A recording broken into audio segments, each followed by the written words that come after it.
Delhi police की crime branch ने एक इंटरनेशनल रैकेट का पर्दाफाश किया है जो मध्य एशिया के देशों से महिलाओं और लड़कियों को अपने जाल में फंसाकर देह व्यापार के दलदल में धकेल देता था। भारत समेत 7 देशों में फैले इस गिरोह को चलाने वाले भी विदेशी ही हैं, जिनमें 5 अब पुलिस की गिरफ्त में हैं।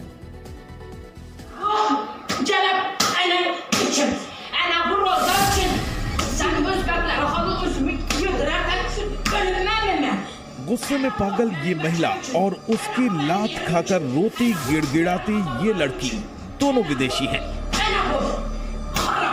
लेकिन ये वीडियो दिल्ली का है।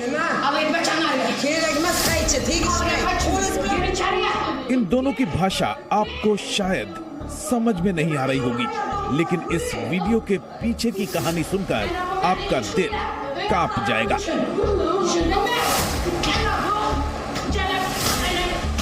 ये महिला इस लड़की की बॉस है और इस लड़की का गुनाह सिर्फ इतना है कि उसने अपनी बॉस का हुक्म नहीं माना। वो जिस्म बेचने के लिए तैयार नहीं हुई।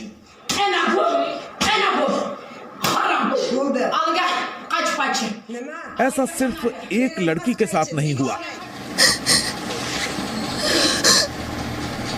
बल्कि इन तमाम महिलाओं और लड़कियों को भी महीनों तक यही सब भुगतना पड़ा। जिस लड़की का वीडियो हमने आपको दिखाया वो भी इन्हीं में से एक है।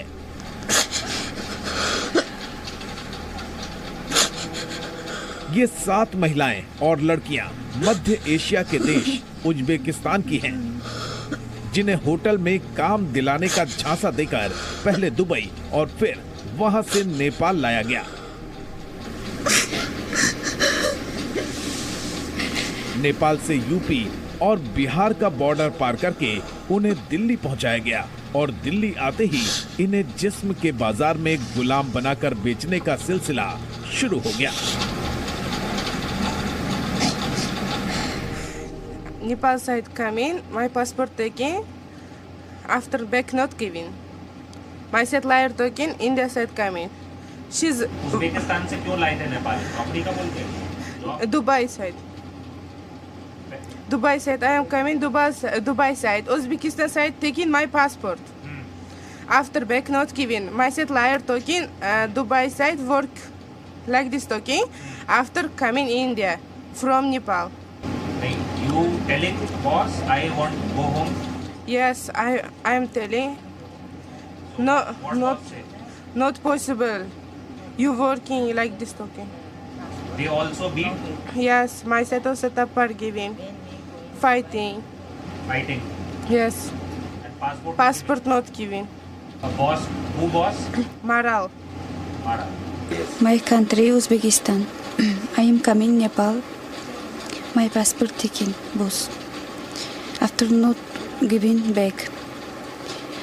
I am coming Nepal side, coming Delhi side.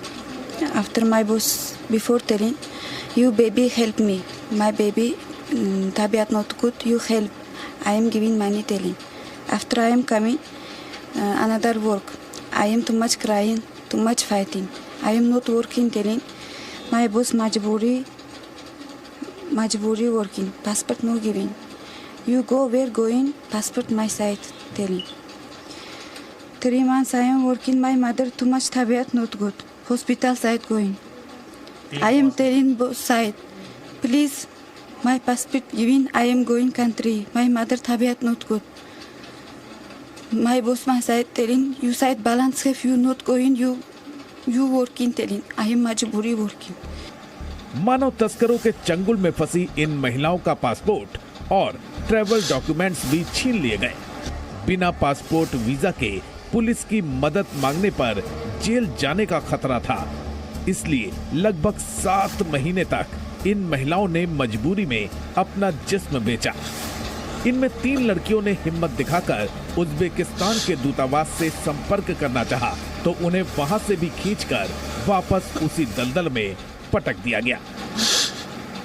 इसमें हैरानी की बात यह है कि जिस लड़की को बंदूक दिखाई गई थी और बंदूक के दम पर उसे ज़बरदस्ती ले जाया गया था एम्बेसी के बाहर से, उसमें से जिसने बंदूक दिखाई थी वो एक अफगानी या हो सकता है तालिबानी भी हो। देह व्यापार के दलदल से इन लड़कियों के बाहर निकलने का रास्ता भी किस्मत से ही मिला। 23 जुलाई को दिल्ली पुलिस ने छापा मारकर 5 मानव तस्करों को गिरफ्तार किया था। उन्हीं से पूछताछ में पता चला कि दिल्ली में इंटरनेशनल गैंग चल रहा है जो उज्बेकिस्तान, तुर्कमेनिस्तान, अजरबैजान और कजाकिस्तान से महिलाओं को दुबई और नेपाल के रास्ते भारत लाता है और उन्हें बंधक बनाकर देह व्यापार के लिए मजबूर कर देता है। दिल्ली के मालवीय नगर इलाके से छुड़ाई गई इन लड़कियों ने बताया कि पुलिस की कार्रवाई के बाद उनसे देह व्यापार कराना बंद कर दिया गया। मौका पाकर 3 लड़कियां 23 अगस्त को उज्बेकिस्तान के दूतावास पहुंची, लेकिन उनके अंदर पहुंचने से पहले ही इस गैंग की बॉस अजीजा शेर नाम की अफगानिस्तान की महिला वहां आ धमकी। उसका पति शेरजाद भी साथ में था। उन दोनों ने 3 में 2 लड़कियों को मारपीट कर अपने साथ चलने के लिए मजबूर कर दिया। तीसरी लड़की किसी तरह दूतावास से संपर्क करने में कामयाब रही, जिसकी आप बीती सुनने के बाद दूतावास ने पुलिस को सूचना दी। लड़कियों को पुलिस ने इस कैद से छुड़ाया और उन्हें एम्पावरिंग ह्यूमैनिटी नाम के एक एनजीओ के हवाले कर दिया। इस तहत में दिल्ली पुलिस की एएसटीओ क्राइम ब्रांच की टीम अभी भी हर जगह अपनी दबिश बनाई हुई है और गिरफ्तारियां चल रही है, जिनमें इन लड़कियों को, उज्बेकिस्तान की लड़कियों को, उज्बेकिस्तानी नेशनल्स को नेपाल के रास्ते इंडिया में लाया जाता है और फिर दिल्ली में इनसे जबरदस्ती प्रोस्टिट्यूशन में इनको धकेला जाता है। इन लड़कियों ने पुलिस में जो शिकायत दर्ज कराई है उसके मुताबिक देह व्यापार के जिस रैकेट में ये 7 महिलाएं फंसी थीं, उसे अजीजा शेर, उसका पति शेरजाद माराल आपा उर्फ मरियम, जुमाएवा अजीजा, मेरेदेव अहमद, माफ्तुना उर्फ करीना आपा, लैला गुलजार और राहुल चला रहे थे। जुबैर हाशमी नाम का एक वकील भी इस गैंग के साथ था।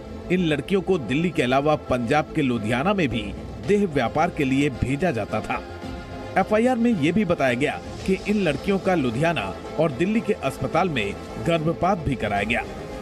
My job, I am telling I don't work. After Sherzod Tapper cutting my hand, 3 days azab giving.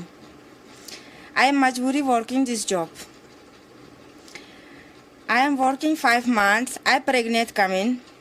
My bacha die. I abort. I am changing boss. After I am talking one lady side, this name Diana, original name no malum. Diana side I am talking. I am coming Aziza Jumaeva. This new boss, next boss. Next boss side I am 4 years working. This asking me, agar say you giving 4,32,000, I give you new passport telling. Talking advocate also. This advocate name Zubair Akash. Zubair Hashmi, yes, Zubair Hashmi. 2 years before I am pay money also. My ID no ready, passport no have. Who pay money? I pay Aziza Jumaeva pay Zubair Hashmi. इन लड़कियों को justice चाहिए, इन लड़कियों को अपने देश जाना है और उससे पहले जो लोगों ने इनके साथ इतना सब कुछ बुरा करा उन्हें सजा दिलवानी है। हैरानी की बात यह है कि ये जितने भी अलग अलग दलाल हैं और इनके जितने ये 8-10 स्मगलर हैं, जो मेन स्मगलर हैं, जो बाहर से लड़कियां लाते हैं, इस पूरे गैंग को एक वकील सपोर्ट करता है जिसका नाम भी इन लड़कियों ने दिया है। ये लड़कियां कुछ पैसे कमाने के चक्कर में मानव तस्करों के जाल में फंसी, लेकिन अपना जिस्म बेचकर भी इन्हें कुछ नहीं मिला। सारा पैसा मानव तस्कर और दलाल हड़प गए। अभिषेक कुमार, जी मीडिया, दिल्ली।